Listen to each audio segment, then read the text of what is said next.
It's obviously Sunday. Joe is here. He's going to pick up the Merlot and he's going to go and do some mucking out for the sheep pens ready for them lambing at the other farm. Just flick this bale spite into the bucket and he can take it. Ta-da! Anyway, here is the rest of the Claas factory. So we've got the Xerion line, a bit of the chopper line, and then when we went playing at the farm on all the machinery.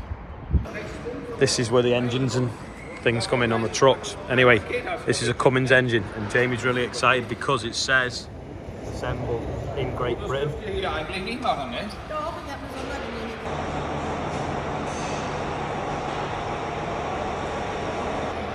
So this is the chassis of a Xerion. You can kind of see where the money is now when you look at the size of some of this steelwork.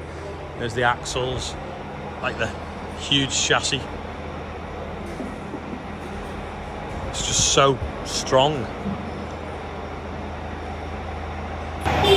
This is the line where they make the Xerions. I've got it on a time-lapse walking the whole line. I've filmed it portrait because it'll make a good TikTok or a YouTube short.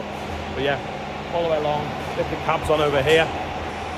Then, not long after they've got the cab on, they actually start them up. And you can see some of them have got exhaust in the front corner, just like mine. They're ones that are going to a different market. The ones now for Europe. Exhaust them back down the side and start to use the cab. That's going to have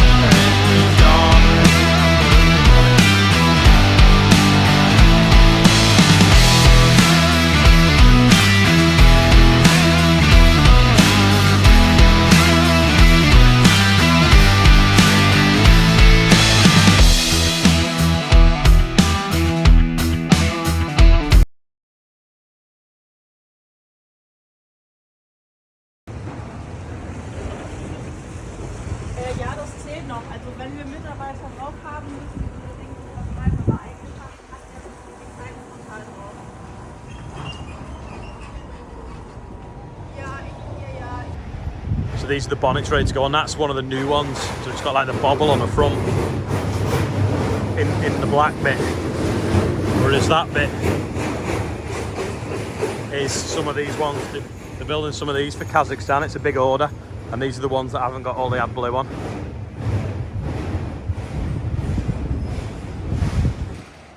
So this order in Kazakhstan, they didn't want the chrome exhaust because it can reflect the sun and blind the drivers. So it's just got this like little flap on the top now. But it kind of gets a bit of carbon building up on the bonnet. They look cool though.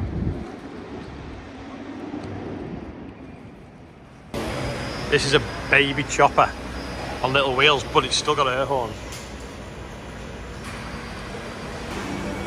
That one's fitted with a huge Mercedes, is it? Or MAN V8? MAN V8 engine. This room is seriously soundproof because in there they're running a Jaguar up flat out and you can barely hear it. Then that guy's walking around, he's got a headset talking to the guy in the cab, telling them to test different components and turn different things on so that they can make sure that everything's running up okay.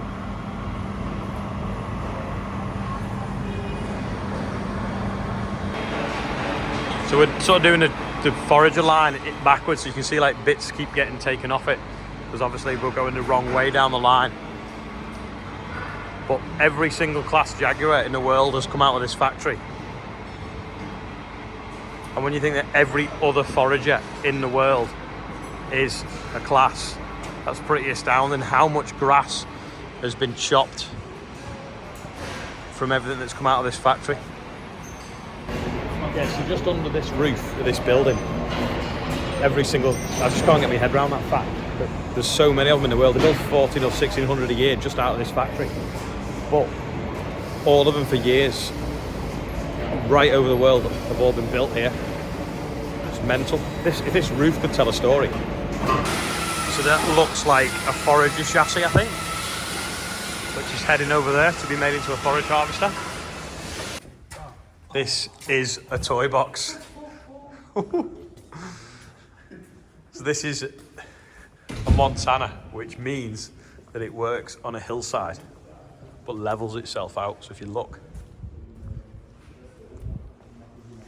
can you see it's kind of wonky? Well, when it goes along the hillside, it can level itself out with the wheels. Now I thought the axle moved, but it doesn't. I think they swing down, don't they? It's like a wishbone. Look at that. It's the hydraulic cylinder there. And so that one's in and that one's out. So that pivots up and down. Whereas the very early versions, I think, used to be an axle. And then it had rams going up and down like that. And the axle would stay level.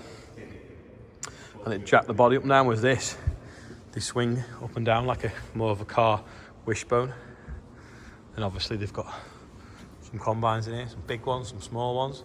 That's a Xerion. So underneath that, I think, is it one rotor or two? Let's have a look. No, sorry, it's a straw walker machine. But I think they're sort of based on the original Xerions. And then obviously we've got a monster one here.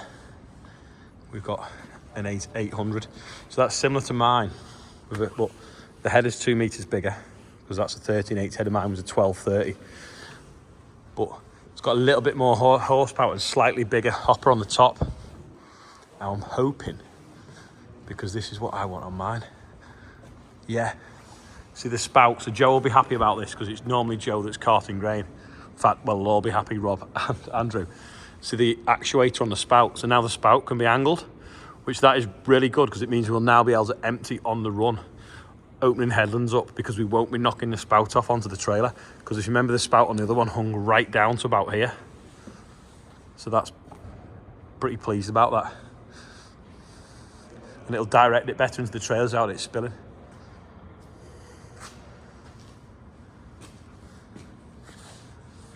Here's the insides of a Xerion. I might have showed you this before when I was at Claas last year, but you've got twin rotors, drops it onto this pan, shakes it down to the front, drops it onto the sieves. They shake backwards and forwards, shuffle all the chaff out the back, and the grains fall through these gaps. And it's a curtain of air flowing to keep the heavy grain falling down and the chaff and the rubbish floating out the back. And the fan is under here, as you can see, cut out inside there. That's like the spins and blows the air. But first, the crop obviously comes in through this APS drum. This smashes it a bit. Seeds fall through there, bits of grain. Then it thrashes it harder with this concave. More falls through. Then it accelerates it and splits it into two streams through that little hedgehog device in the middle. You see that there? And then it goes through there, and any bits of grain that are left then will fall out through these bits onto this, shake down to the front, onto the sieves, and get sieved as well. This is a 990 Jag, which is the biggest they make at the moment. It always amazes me how they're sort of hollow inside. It's on TerraTrax, and it's got that trick header on that folds up like that in like seconds. Remember when I showed you the video the other week at the dealership? So we're now in the sort of a bit of a showroom up the road, because the main showroom is empty because they're having a concert, which I showed you before. So this is a farm down the road that they use for doing testing at. So they've got like the complete range in here of all the tractors and some of the foragers, including the 960 TT. So this is what we had on the tractor run in 2021, but it's like tricked up with metallic, and this has even got valves on the front so that you can change the tyre pressure, as well as really wide tracks on the back. They must be about a metre wide, so it'll tread really lightly for the size of it. This is the sort of the wheel version of it as well. And there's a header over here. I think it's a whole crop header for a Forager with side knives on, which is a bit strange, so I don't know what they've been using that for. And then there's the gubbins of a forage harvester. Fuel tank cut open so you can see inside. Oh no, sorry, that's an additive tank, isn't it? There's the engine powertrain. There's all the different rollers that you can have in it. I think this is the Shredlage one, so it kind of like chews the grass and the maize to make it more digestible by the cows. This is another one. I think this cracks the corn. They all run inside each other, these cogs. And I think that's just a standard grass roller. Yeah, classic. So we saw these getting made yesterday in the factory in Paderborn, but couldn't really film anything in there. Yeah, this Shredlage, when it goes through the thing, these rollers, the way they're designed, and I think one turns slightly so the other, it just starts to pull the grass or the maize and fiberise it, and it's literally done like the first bit of chewing that a cow would do. So then at least when they eat it more uniform and get every bit of goodness out of it. So I think they have a painting on that. Hope you enjoyed seeing how one of these is built and put together, and I hope you enjoyed the rest of the trip around to look at the forage harvesters being made as well. Don't forget, if you didn't see yesterday's video, you can go and watch the combine production line. That's quite a long video, it's like 25 minutes long, all about how the combines are built. Once again, thank you everyone at Claas that showed us around and made it happen. Absolutely amazing. The guy that showed us around said when he was a kid his dream was to work for Claas, and he said dreams come true. The whole staff and workforce all seem to have this, like, they were calling it the Claas spirit, and they just seem to work so much harder, and they're really proud of what they build, what they produce, and who they work for, which is just amazing. And one of the other things that they struck me with was they say we like to exceed customers' expectations, and I must admit, in the 10 to 15 years or whatever we've been running Claas combines, that always seems to happen. You might have a breakdown and ring up, wonder if they've got this random part. They're like, yeah, we've got one on the shelf, someone's on the way. You know, even myself, I've had a breakdown in an evening. They've heard about it and they've been in the yard before I've called them. They're just on it. They call themselves a harvesting company, not a machinery manufacturer. And I think that's really right. They just do anything they can to get your harvest in the shed where it's worth some money. So thanks again for Claas. I know that sounds like an advert, but they are the best manufacturer of the machinery that we run, if I'm honest, because they just go that bit further. Anyway, don't forget, if you've not watched already, the Real Country File is now out. You can go and watch that on the other channel, and also check out the combine video if you haven't seen that. Thanks for watching today, and I'll see you all tomorrow. Oh, Joe's back. Joe is now back, but he got a failed time lapse. So here it is.